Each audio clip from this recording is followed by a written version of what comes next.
hikmat dan bijaksana untuk memahami apa yang telah kami baca dan kami lihat tadi.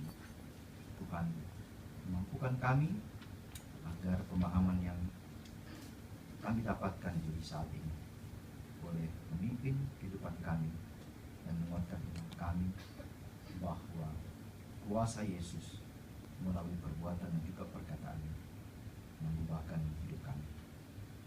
Di dalam nama Tuhan kami Yesus Kristus kami berdoa. Amin. Shalom.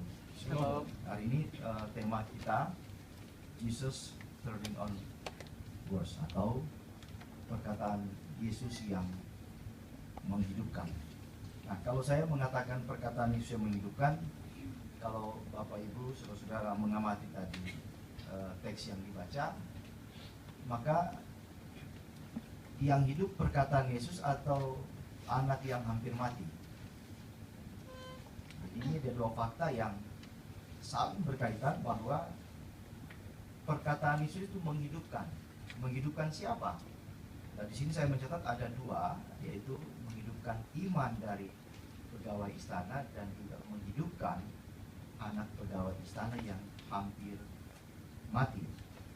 Nah, ada satu lagu yang tadi saya pikir-pikir, ini lagu apa ini? Untuk menjelaskan bahwa perkataan itu menghidupkan.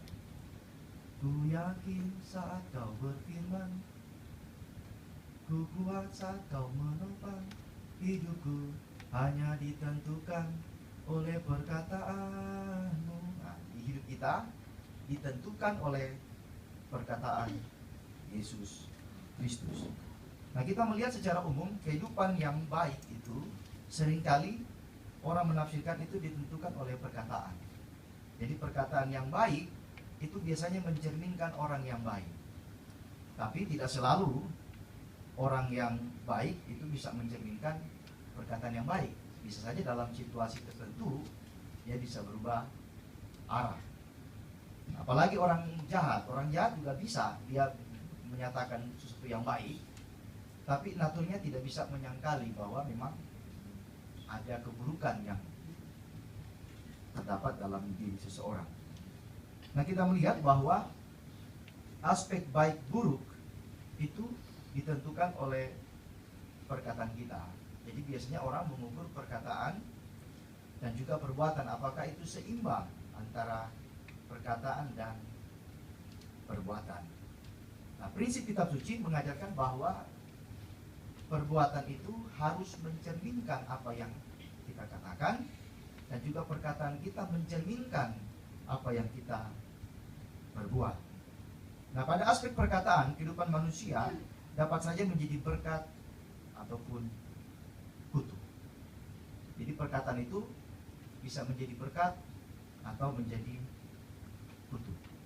Perkataan yang baik tentu berdampak baik. Perkataan buruk demikian.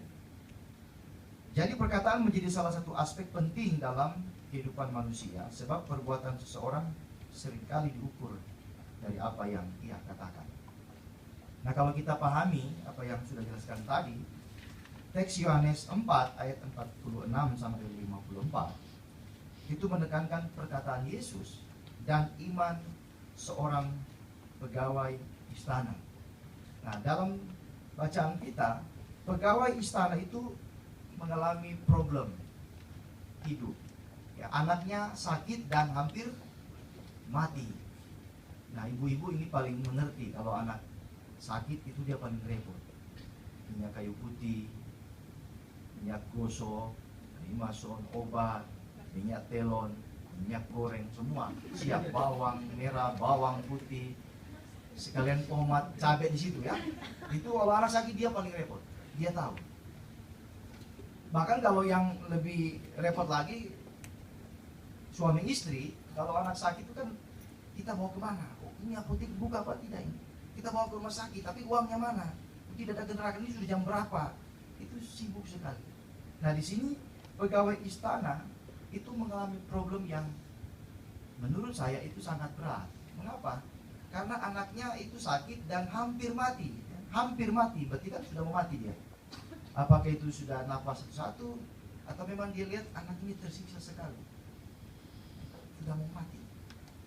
Lalu yang menjadi pertanyaan, dari mana dia tahu bahwa Yesus bisa menyembuhkan? Kita tidak tahu setelah Yesus membuat mujizat di Kana sebagai mujizat yang pertama, air menjadi anggur.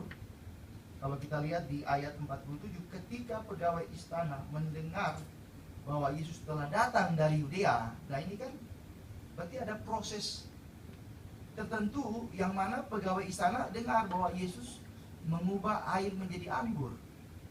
Kalau zaman sekarang, kalau informasi cepat berkembang melalui WhatsApp.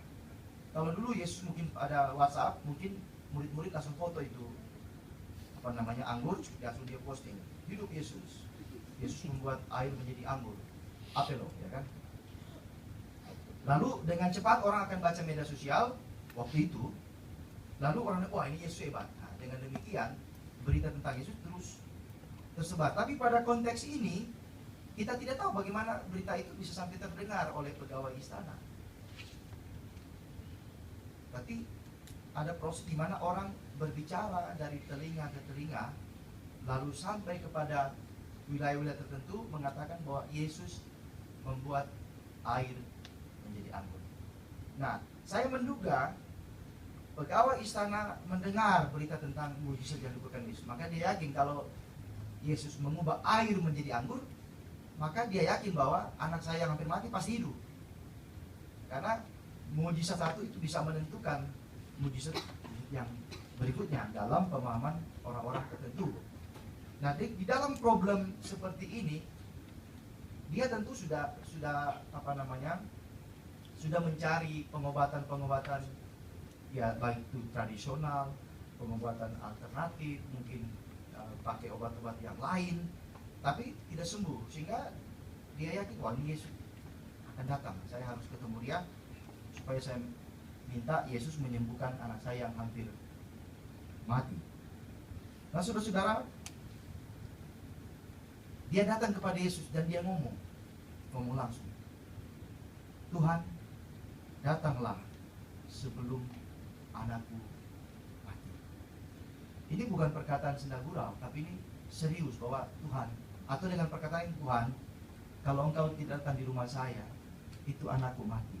Sama dengan perkataan Marta.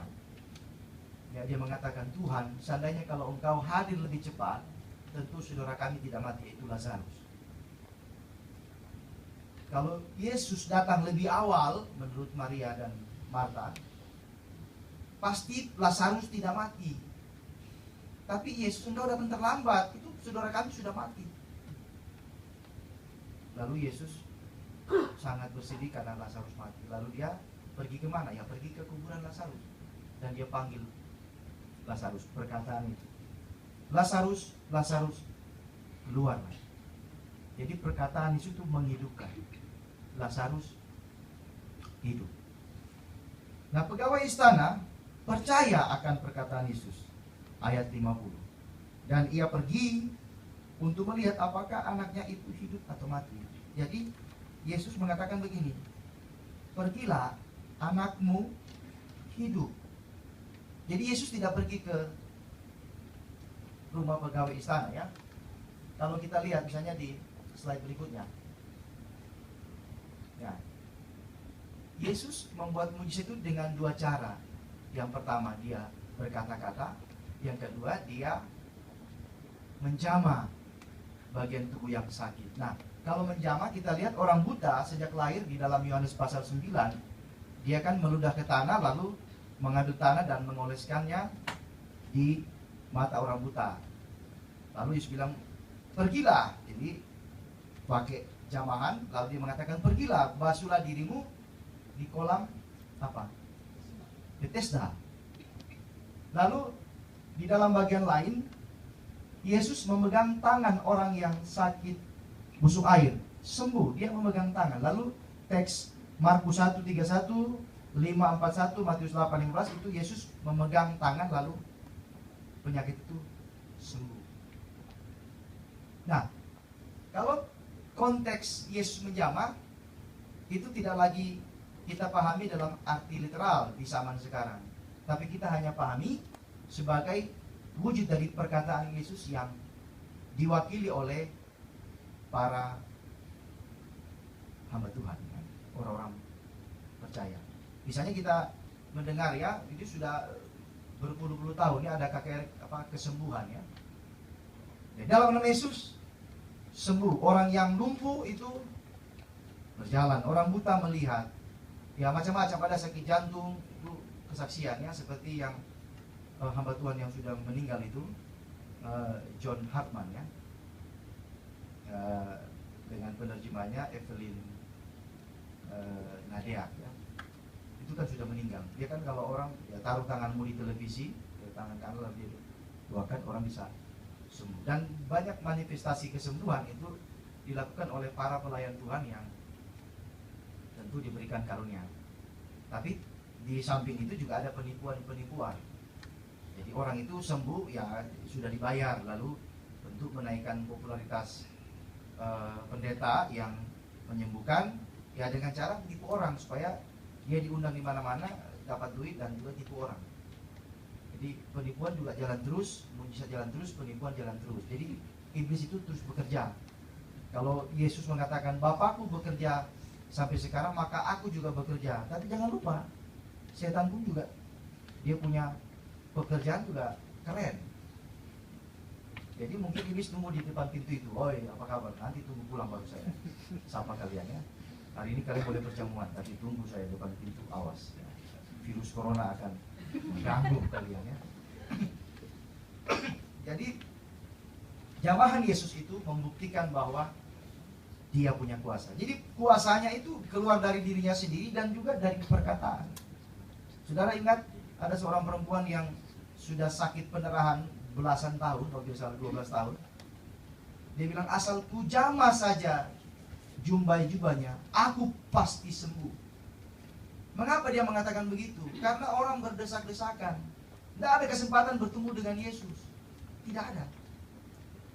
Jangan kira perempuan itu bisa bertemu dengan Yesus bertatap muka. Tidak, orang berdesak-desakan. Bayangkan aja kalau Yesus begitu terkenal, orang datang berimpitan. Lalu dia ada kesempatan bagaimana mengatakan Yesus sembuhkan lagi. Maka dia mungkin masuk di dalam sela-sela kaki-kaki orang, baru dia berusaha untuk pegang. Itu iman dia. Maka Yesus mengatakan, hai ibu, imanmu telah menyelamatkan engkau. Tapi iman itu kan dari Tuhan, bukan dari kita. Ibu itu beriman karena dia lihat Yesus. Kalau dari Yesus tak muncul iman, maka iman itu juga pemberian Tuhan. Maka kita tidak boleh berbangga diri. Paulus mengatakan, oleh kasih karunia kamu diselamatkan melalui iman. Iman itu pemberian Tuhan. Nah yang kedua, kita melihat bahwa Yesus mengadakan mujizat dengan perkataan yang menghidupkan itu. Dia hanya berkata, pergilah, anakmu hidup. Saudara, pegawai istana tadi mengundang Tuhan, datanglah ke rumah saya, anakku hampir mati. Yesus mengatakan, pergilah, anakmu hidup. Mungkin dia berpikir, ini saya minta dia datang, saya berharap dia jamah, tapi dia mengatakan pergi. Nah kalau begitu, dia punya iman, dia percaya perkataan Yesus, maka dia pergi. Jadi iman itu mengkonfirmasi apa yang Yesus katakan. Jadi kita beriman bukan iman yang buta. Iman itu harus mengkonfirmasi. Sama seperti teman saya, Ibu Ola ya. Dia tahun lalu bersaksi bahwa dia keguguran ya. Dia keguguran dan dia marah sama suaminya. Saya kecewa dengan Tuhanmu. Tuhanmu yang engkau layani dia minggu itu, saya kecewa dengan. Kenapa dia ambil anak saya? Padahal itu kerinduan mereka berdua untuk dapat seorang anak. Tapi kemudian dia hamil dan sekarang dia punya anak yang lucu sekali. Namanya Melody. Dia sama dengan anaknya Ibu Nami, Melody. Mungkin suka bernyanyi. Nanti kapan-kapan Ibu Nami menyanyi juga. Ya dengan melodi ya. Jadi melodi kuadrat ya.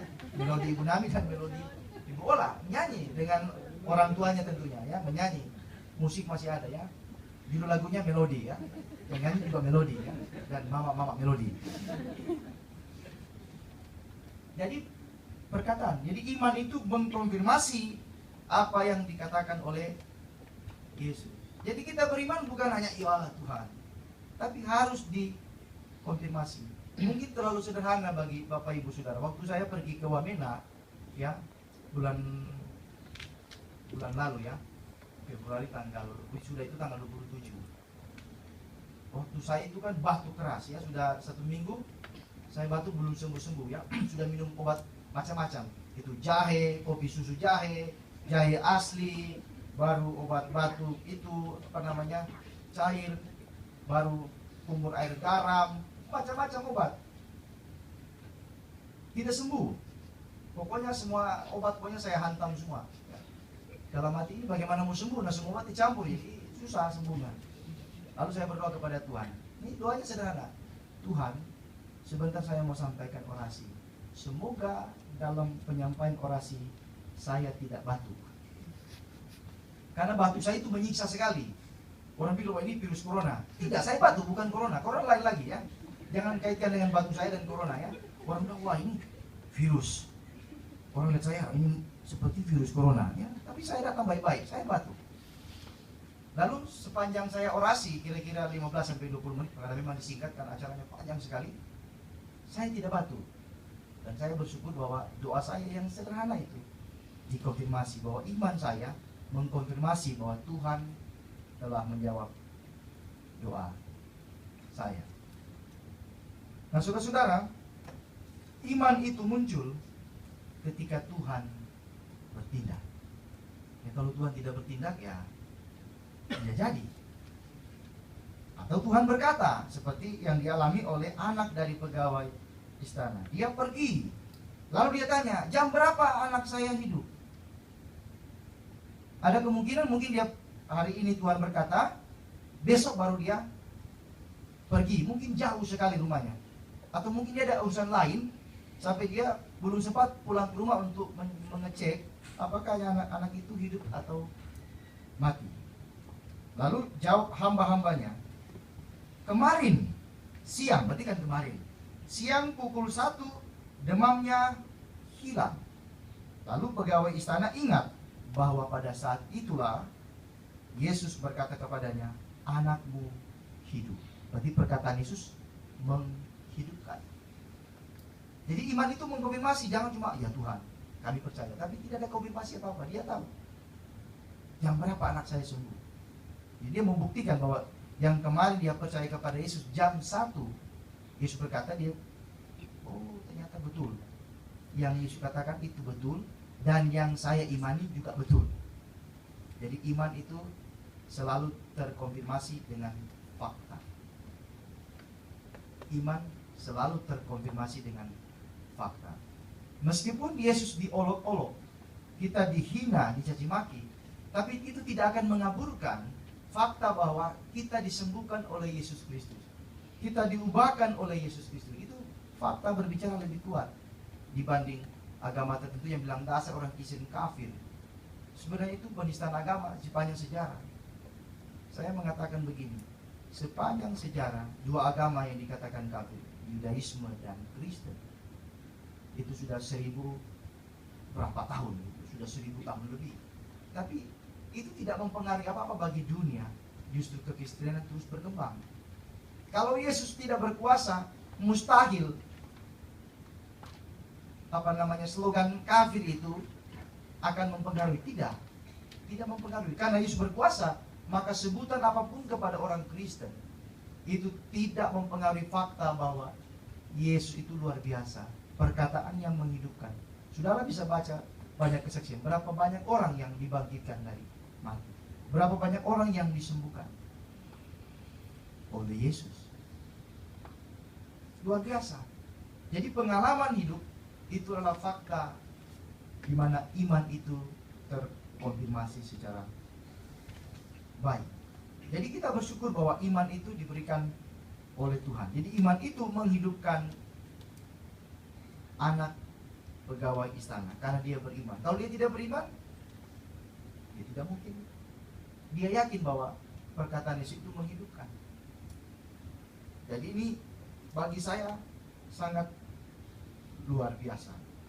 Nah, saudara, iman yang benar adalah iman yang mengkonfirmasi perkataan Yesus sebagaimana yang dilakukan oleh pegawai istana. Iman bukan hanya menikmati berkat-berkat Tuhan, atau menikmati tanda ajaib dan mujizat Tuhan. Tetapi iman itu mengkonfirmasi bahwa apa yang dikatakan Yesus benar terjadi. Dan tentu kita punya pengalaman hidup masing-masing. Yesus telah mengubahkan hidup kita. Nah, dari apa yang telah saya jelaskan tadi, ada beberapa hal yang perlu kita renungkan ya. Di slide paling terakhir ya. Yang pertama, Yesus adalah Tuhan. Jadi pengakuan iman kita, Yesus adalah Tuhan. Tuhan itu yang berkuasa. Jangan seperti agama lain, Yesus kok Tuhan, Tuhan kok disalib, Tuhan kok pakai kolor, Tuhan kok rambutnya gondrong, Tuhan kok bisa makan, bisa lapar. Bukan, itu bukan Tuhan. Kita berbicara fisik. Yesus sebagai manusia yang dia lapar, ya dia lapar, dia makan ini. Tapi Tuhan itu berbicara, itu definisi Tuhan adalah yang berkuasa. Siapa saja bisa sebut dia Tuhan. Silakan sebut. Kaisar-kaisar Romawi menyebut diri sebagai Tuhan, Deus. Kenapa? Dia punya kuasa. Bahkan salah satu kaisar Romawi melabeli kudanya sebagai Tuhan. Kudanya itu Tuhan. Apalagi manusia, kuda saja jadi Tuhan. Karena apa? Punya kuasa. Jadi siapa saja bisa mengaku Tuhan. Bisa, asalkan dia punya kuasa. Tapi kuasa Yesus itu berbeda. Bukan kuasa juga hanya memerintah. Mungkin Pilatus punya kuasa, dia bisa disebut Tuhan, karena dia punya kuasa. Tapi kuasa Pilatus hanya sebatas kuasa pemerintahan. Tapi Yesus melebihi semua, dia memerintah seluruh dunia, dia punya kuasa menyembuhkan, membangkitkan orang mati. Siapa yang seperti Yesus? Tidak ada, selain daripada Yahweh sendiri. Itu pembuktian. Jadi orang menyangkali sebagai Tuhan, ya sudahlah. Saya banyak sekali grup di WA itu selalu berdebat. Madu, whisky, itu jahe merah. Yang saya sudah minum jahe putih juga tidak sembuh ya, batuk ya. Nggak tahu jahe merah ya. Apakah betul Pak Bobi itu jahe merah bisa menyembuhkan corona? Tapi pertanyaannya, siapa yang sembuh? Sembuh dari corona apa batuk? Saya saja tidak sembuh batuknya gara-gara minum jahe. Ya, jahe sudah direbus berulang, tidak juga. Teman saya yang pendeta di Wamena, bapak batuk ya. Makan kencur cari di mana? Saya tidak tahu. Akhirnya saya beli obat batuk ya. Obat batuk yang sangat tua sekali, yaitu Konimex. Bapak waktu masih kecil ingat obat batuk Konimex ya.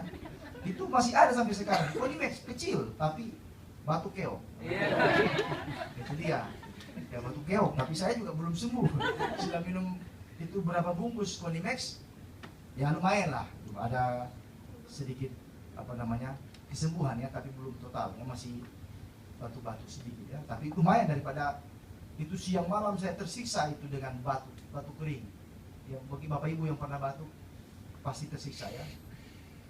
Sama dengan tersiksanya kalau sakit gigi ya. Itu dua kembar yang sungguh luar biasa menyiksa kita ya. Mungkin kalau waktu itu ada orang sakit gigi, mungkin juga minta Yesus sembuhkan gigi saya ya. Mungkin Yesus tanya, mau sembuh apa gigi copot? Kalau gigi copot ya pakai ini ya, pakai dengkul, langsung jatuh ya. Yang kedua, iman timbul dari perkataan Yesus, dari tanda ajaib dan mujizat yang dilakukannya. Itulah yang dialami oleh pegawai istana. Jadi iman kita muncul kalau Tuhan bertindak. Kalau Tuhan tidak bertindak, mustahil kita memiliki iman. Sama dengan anugerah. Anugerah itu, keselamatan itu anugerah Tuhan. Kalau Tuhan tidak beranugerah, kita tidak mungkin berespon. Kenapa tidak bisa berespon? Karena Paulus mengatakan kita semua mati di dalam dosa. Orang mati tidak bisa berespon kalau Tuhan tidak bangkitkan. Itu prinsip kita mengenai kasih karunia atau anugerah Tuhan. Yang ketiga, iman berarti percaya kepada perkataan Yesus tanpa ragu sedikit pun. Pegawai istana telah membuktikan, dia percaya bahwa ini Yesus. Jadi yang saya dengar dia mengubah air menjadi anggur. Kenapa saya harus ragu? Karena dia sudah membuktikan bahwa air menjadi anggur. Apalagi anak saya pasti hidup. Yang keempat, iman mendidik kita untuk taat pada firman, taat pada perkataan Yesus, dan taat pada otoritasnya. Tuhan berdaulat. Dia menyembuhkan atau tidak itu urusan Tuhan. Jangan suka mengklaim bahwa sembuh. Dalam nama Yesus sembuh. Ada teman saya pendeta, dia berdoa ini. Tuhan sembuhkan. 4 hari kemudian mati. Loh, ini pendeta khotbah kok mati orang. Pendeta maunya sembuh, tapi Tuhan maunya mati. Jadi tidak boleh kita memaksakan. Ya ada yang lupa saya pendeta yang terkenal itu Petrus Agus Purnomo ya, yang jemaatnya itu doakan sampai ya saya pernah ingat itu terkenal pendeta itu, petinya itu besar sekali, didoakan supaya bangkit. Saya lupa Petrus Agung Purnomo atau yang lain saya lupa. Saya ada Petrusnya ya. Didoakan siang malam, Tuhan bangkitkan. Ini kan minta bangkit, tapi pertanyaannya apakah kehendak kita selaras dengan kehendak Tuhan? Kita maunya dia bangkit supaya apa? Membuktikan bukan Tuhan hebat ya, pendoa yang hebat nantinya. Jadi Tuhan tahu motivasi orang berdoa itu untuk siapa. Kitab suci mengatakan Tuhan mengenal hati kita. Kita seolah-olah pura-pura Tuhan bangkitkan supaya namamu dimuliakan. Tidak, sebenarnya mengatakan bahwa kalau dia bangkit, kami yang hebat karena kami yang berdoa supaya dia bangkit. Tuhan menghentikan semua kesombongan manusia. Jadi kalau dia tidak sembuh, ya itu kehendak Tuhan. Rasul Paulus berdoa kan supaya duri dalam dagingnya kan mundur. Tapi apa yang terjadi? Kan tidak. Malah Paulus mengatakan, Yesus mengatakan justru dalam kelemahanmu lah kuasaku dinyatakan. Jadi jangan berpikir bahwa orang yang sehat, oh itu Tuhan hebat. Kalau tidak sembuh, itu pendetanya tidak hebat berdoa. Bukan, orang kadang-kadang suka menghakimi bahkan mengklaim. Itu otoritas Tuhan. Sembuh atau tidak itu urusan dia. Yesus mengatakan, jikalau sekiranya cawan ini lalu daripadaku, ya lalu. Tapi Yesus mengatakan, jangan kehendakku, tapi kehendak Bapa yang terjadi. Dia sama juga, problemnya sama dengan kita. Kalau boleh jangan disaliblah saya. Ya, itulah teologi yang dibangun oleh agama tertentu. Yesus tidak mati disalib, tapi kita meyakini bahwa kehendak Bapa bahwa Yesus harus mati dalam konteks menebus dan mengampuni kita. Dan yang kelima, kita dipanggil untuk datang kepada Yesus dan melakukan apa yang dikehendakinya.